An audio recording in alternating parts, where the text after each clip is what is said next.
नमस्ते एवरीवन, इस वीडियो में हम average value and RMS value का ये प्रॉब्लम सॉल्व कर रहे होंगे। अब ये प्रॉब्लम एक नॉर्मल प्रॉब्लम नहीं है। क्यों? क्योंकि ये एक साइनसॉइडल वेवफॉर्म नहीं है, ये एक अलग प्रकार का वेवफॉर्म है। और क्योंकि ये एक अलग प्रकार का वेवफॉर्म है, इसलिए हमें इसको अलग प्रकार से सॉल्व करना पड़ेगा। अब यहाँ पे देखो, फ्रॉम 0 to 1 ये एक साइकिल पूरा का पूरा कंप्लीट हो जाता है। क्यों?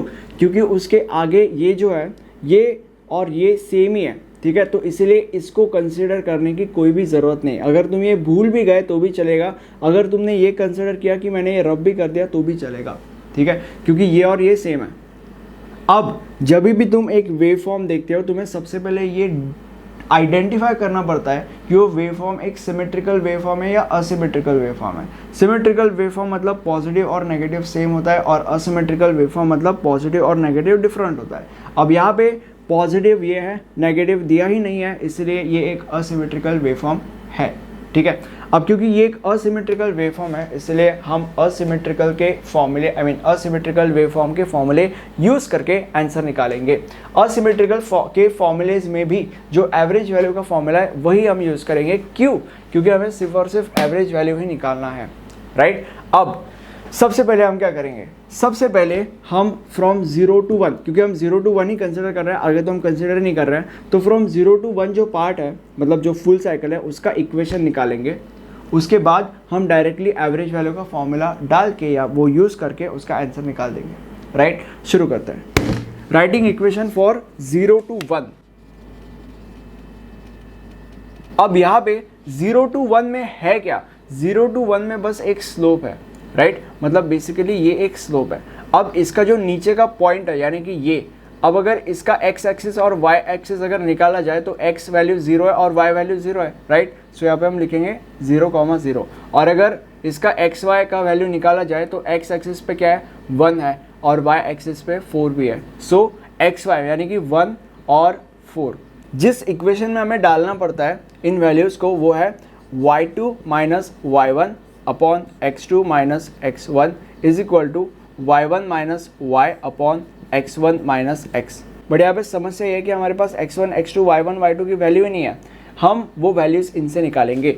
ये है हमारा x1, ये हमारा y1, x1 y1, और ये x2 y2, राइट। वैल्यूज़ इसमें डाल देंगे। सो y2 minus y1 that is 4 minus 0 that is 4, and upon x2 minus x1 that is 1 minus 0 that is 1, and is equal to y1 minus y that is y1 क्या है? 0 है, तो 0 minus y, so minus y। अब यहाँ पे जो x है वो t है और जो y है वो v है, और इसलिए जो y है वो v है, इसलिए y की जगह पे यानी कि माइनस y की जगह पे माइनस v लिखेंगे, राइट। और x जो हमारा है वो t है, इसलिए माइनस x की जगह पे माइनस t लिखा जाएगा।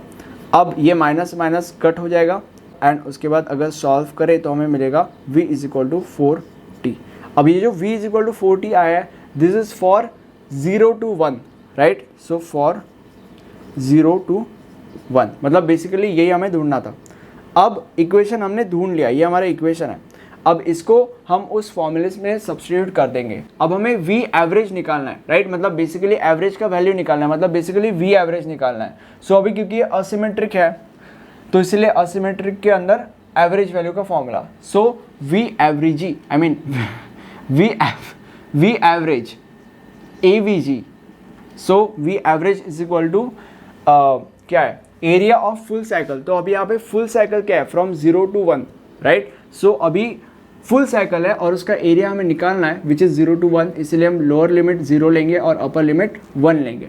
उसके बाद v, राइट, एंड उसके बाद dt, and upon base length of full cycle. अब यहाँ पे ये जो फुल साइकिल है उसका बेस लेंथ क्या है? फ्रॉम 0 to 1 मतलब 1 है बेस लेंथ, तो यहाँ पे नीचे 1, बट लिखने की ज़रूरत नहीं क्योंकि 1 ही है।